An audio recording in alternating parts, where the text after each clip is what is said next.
ভারতের undercover agent কারা তার হদিশ পেতে হরিয়ানার ইউটিউবার জ্যোতি মালহোত্রাকে চর হিসেবে কাজে লাগিয়েছিল পাক গুপ্তচর সংস্থা আইএসআই।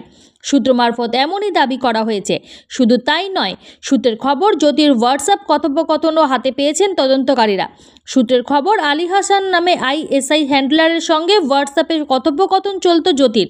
সাংকেতিক ভাষায় তাদের মধ্যে কথা হতো। কখনো প্রোটোকল, কখনো আন্ডারকভার এজেন্ট, এই ধরনের সাংকেতিক শব্দ ব্যবহার করা হয়েছে বলে ওই সূত্রের দাবি। এছাড়াও আরও বেশ কিছু সাংকেতিক শব্দ ব্যবহার করা হয়েছে। সেই শব্দগুলি কী বোঝাতে ব্যবহার করা হয়েছিল তা জানার চেষ্টা চলছে। সূত্রের খবর, আইএসআই হ্যান্ডলার আলী হাসানের সঙ্গে কয়েকটি কথোপকথন উদ্ধার হয়েছে।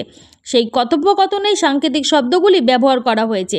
জ্যোতি জেনে বুঝেই ভারতের গোয়েন্দাদের বিষয়ে তথ্য দিয়েছিল আইএসআইকে, নাকি তাকে চরবৃত্তির ফাঁদে ফেলে এই ধরনের কাজ করতে বাধ্য করা হয়েছিল? তদন্তকারীরা এখন এটাই জানার চেষ্টা চালাচ্ছেন বলে সূত্রের খবর। ইউটিউবার জ্যোতিকে জেরা করছে হরিয়ানা পুলিশ, গোয়েন্দা এবং জাতীয় তদন্তকারী সংস্থা। ব্যুরো রিপোর্ট, আমার বাংলা নিউজ।